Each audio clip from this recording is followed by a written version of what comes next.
One Lone Pine Tree by Saigyo. One lone pine tree growing in the hollow, and I thought I was the only one without a friend.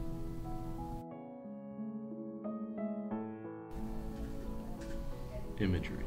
Saigyo uses imagery to depict a tree sprouting all alone in a small valley. One lone pine tree growing in the hollow. In the first two lines, Saigyo describes the pine tree being apart or isolated from everything by having it grow in a hollow, a small valley. The words alone and hollow give the first half of the poem a negative connotation, as lone portrays isolation, as does hollow. Symbolism. Saigyo uses symbolism in the first line to create a relationship between himself and nature. Where Saigyo lived, he was surrounded by Buddhists and was a Buddhist himself, but he had an immense love for nature, and he held on to that earthly desire.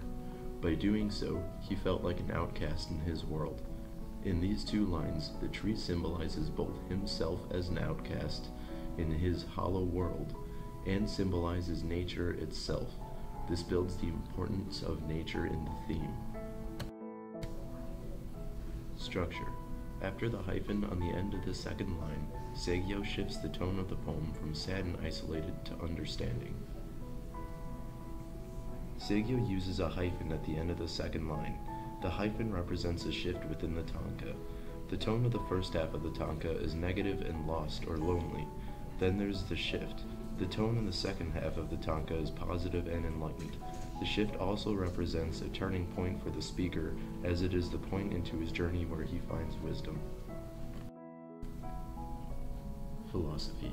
Throughout the poem, Saigyo uses Taoist philosophy to form the theme.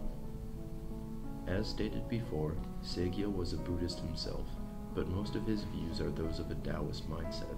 In this poem, Saigyo goes to nature to find answers and enlightenment. This is the basis of Taoism. Theme. The theme of the poem was when one is alone with nature, one will find enlightenment.